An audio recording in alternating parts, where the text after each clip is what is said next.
UFC 305 just ended up taking place Saturday, and we are here to talk about the results of that and the potential matchups for each of the fighters, winners and losers. Coming from the card, first up, DDP Drickus, sensational performance, grits out a fourth round submission over Adesanya. This is the easiest one of them all because Dana White came out and said Sean Strickland is next for the winner of this fight. So, Sean Strickland it will be. Fun matchup, close fight the first time. Want to see what differences each of the guys make, and I'm looking forward to it. Next up, Israel Adesanya. He's now on a two-fight losing streak, and what's next for him? I don't know. Does he stay at 185? Does he move up to 205? I decided to give answers for both of them. If he decides to stay at 185, fight the winner of Brendan Allen, Nasruddin Imavov. These guys are going to be on the outside of the Hamzat Chimaev and Robert Whitaker fight. So they're going to have to fight another contender while they're waiting for that fight to end up taking place. And I think Adesanya is just perfect for it. However, I would like to see him move up to 205. Put on the weight properly this time. Don't do a little fight like he did with Blachowicz, where he was going to be out strength, out grappled, outweighed by Blachowicz. Go out there, fight a lighter 205er and a predominant striker, Yuri Prochazka.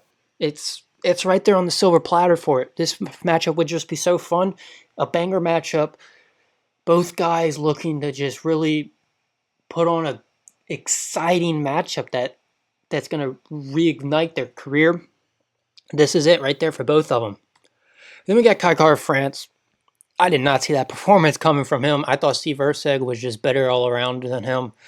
Like, not even close this fight was going to be, but boy was I wrong. He goes out there, puts Steve Erceg's lights out for a second. Erceg comes back, and then boom, TKOs him for the rest of it.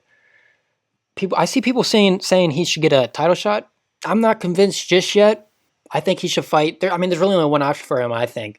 That's Tatsuro Taira. Tatsuro Taira, undefeated prospect, is just needing that one big name in the top 5 that's going to give him that title shot. So Kai France would give it to him, and on the flip side, if Kai France goes out there and beats him, boom. I mean, it's a no-brainer to give him the next spot for the title. This is a fun fight. I think would probably be Fight Night main event. And yeah, would love to see it. Steve Erceg, disappointing to say the least. I mean, you could really tell. It looked like the moment just got to him. He didn't want to throw it. I think he threw like 2 punches. And when he fought Pantoja, he was the underdog in Brazil. Everyone was picking against him, counting him out. And then he's now fighting in his hometown of Perth, and everyone, including me, was picking him to just cruise by Kai France. And yeah, he looked like he didn't. I mean, it just, yeah, disappointing to say the least. I think he's going to want to come back pretty soon, shrug this one off, and give him a dynamic fighter, someone who's going to want to put on a exciting performance with him, and that's Manel Cap. He's also coming off a disappointing loss against Muhammad Makayev. So these two both had disappointing losses. What else can they give them each other? And both of them are exciting fighters who are going to want to get redemption for their last one. Dan Hooker, great performance. Thought he lost the first 2 rounds pretty clearly, but I'm not a judge, so it don't matter. And he still looked good regardless of whether I thought he lost or not, because it was close either way. And Dustin Poirier, Justin Gaethje, I don't think they're next for him. Sarukian's fighting for the title next. Really only one person left. Charles Oliveira, he also had a similar revamp second win in his career that Dan Hooker is having right now. He's coming off a disappointing loss against Sarukian. Why not just give each other the potential Fight of the Year candidate, depending on if they give it a 5-rounder or not? Either way, every second of this is on your feet, waiting for that big moment to happen. And yeah, I think this is just a no-brainer for Dana White and the UFC.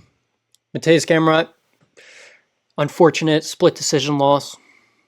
He's going to maybe fall down the rankings 1 or 2 spots either way.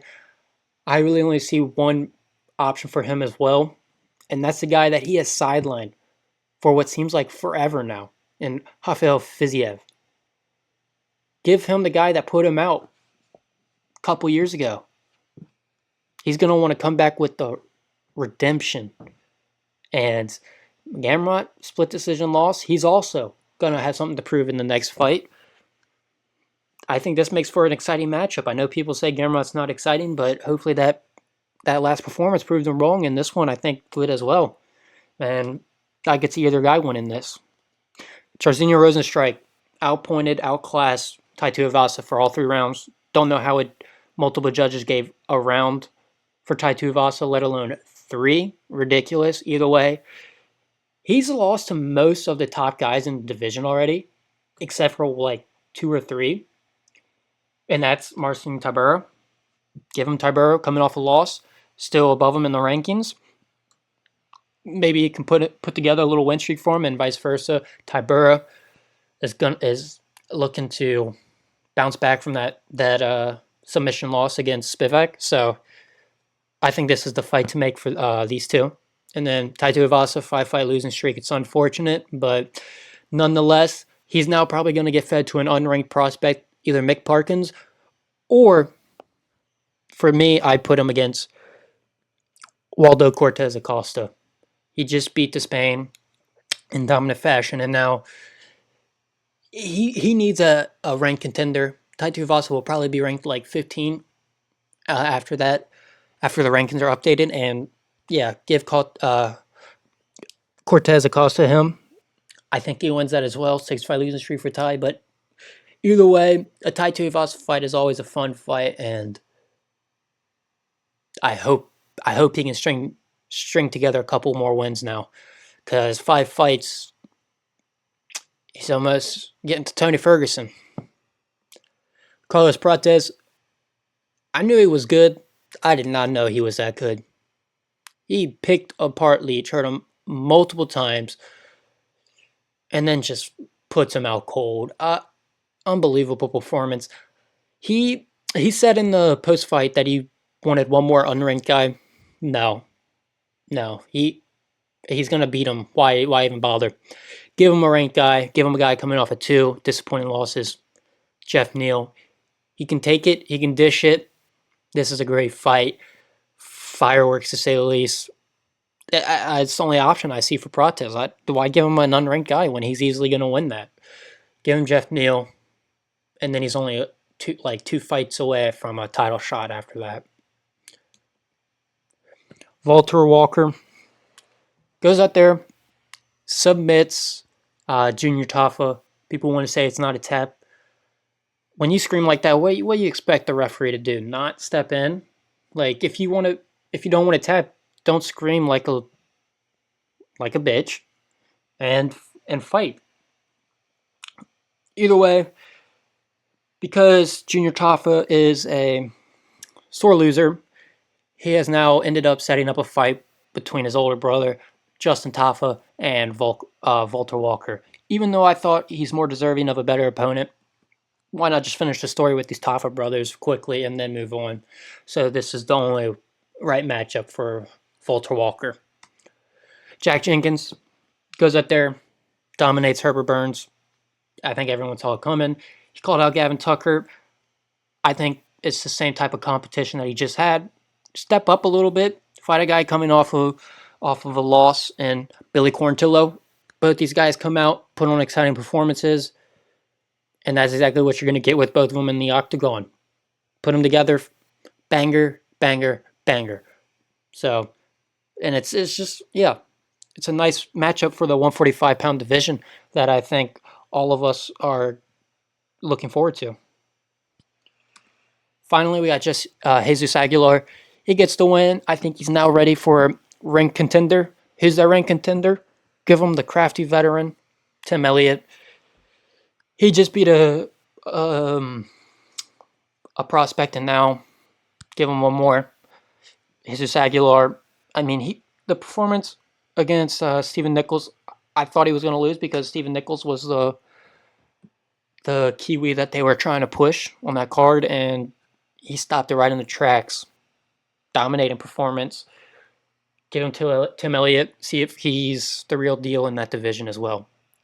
So those are my thoughts on post UFC 305 and my picks as to what the potential future could look like for each of these fighters.